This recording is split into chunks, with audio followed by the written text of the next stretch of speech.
तो जिनकी फैमिली में रन कर रही है डायबिटीज़, उनको कितने अरसे बाद जो है ना ये टेस्ट कराना चाहिए ताकि उनको पता चल जाए, प्रिकॉशनरी मेजर्स वो ले सकें?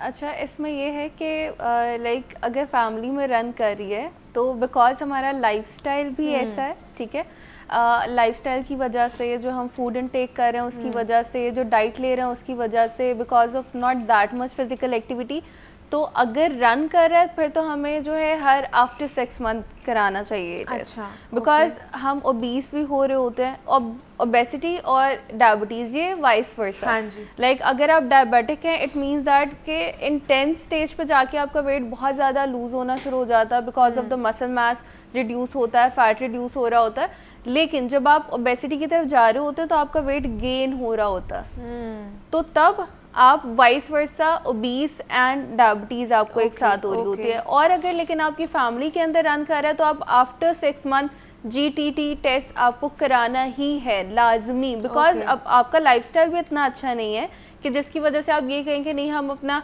डाइट और एक्सरसाइज से प्रिजर्व कर लेंगे या रिजर्व हो जाएंगे, तो आपको आफ्टर 6 मंथ ये टेस्ट लाजमी कराना है। तो अगर एक नॉर्मल पर्सन कराए अपना ये जीटीटी टेस्ट, तो उससे कैसे उसको पता चलेगा कि वो नॉर्मल है या फिर वो प्री डायबिटिक हो चुका है?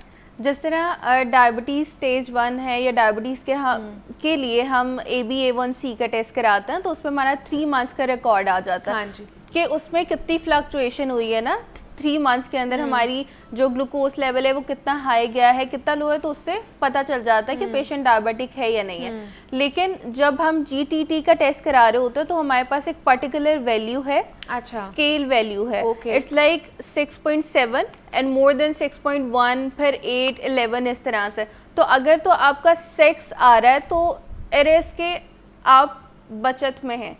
अच्छा, लेकिन अगर वो 6.1, 6.7, इट मींस दैट कि यू आर प्री डायबिटिक और आप यहाँ पे बॉर्डर लाइन पर है। यस, आप बॉर्डर लाइन पे हैं, तो तब Okay. आपको सारी प्रिकॉशंस एंड ऑल वो स्टार्ट कर देना चाहिए। अच्छा, मतलब 6 से अबव, मतलब 6.1, 6.2, 6.5 अगर इतना होगा तो आप प्री डायबिटिक stage हो चुके हैं या बॉर्डर लाइन पर हैं। और अगर आपका 6 है तो आप ये कह लें कि नॉर्मल है, या आपको अभी थोड़ी एहतियात करनी है कि आप प्री डायबिटिक के अंदर फॉल ना कर जाएं। बिल्कुल।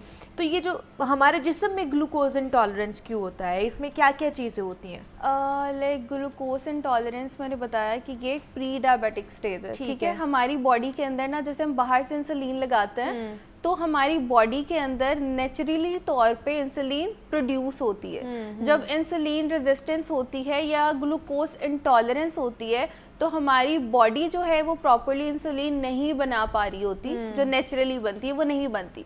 उससे क्या होता है कि हमारे सेल ने इंसुलिन की मदद से ग्लूकोज को हमारे ब्लड के अंदर डिज़ोल्व करना होता है, डिज़ोल्व करना होता है कि वो ब्लड के अंदर डिज़ोल्व हो जाता है। जब इंसुलिन सही से प्रोड्यूस नहीं होती तो हमारे सेल ग्लूकोज को ब्लड के अंदर मिक्स नहीं कर पाते, रिजॉल्व नहीं कर पाते। उससे क्या होता है, ग्लूकोज का लेवल बॉडी के अंदर, ब्लड के अंदर हाई हो जाता है। ठीक है, तो उसको हम डायबिटीज़ कहते हैं या ग्लूकोज इंटॉलरेंस कहते हैं कि इंसुलिन की रेजिस्टेंस हो जाती है। दैट्स वाई जब अंदर से नेचुरली नहीं बन रही, हमारी पैंक्रियाज का काम होता है इंसुलिन बनाना। जब वो नहीं बना रही तो फिर हमें आर्टिफिशियली इंसुलिन इंजेक्ट करनी पड़ती है या इंजेक्ट करनी पड़ती है।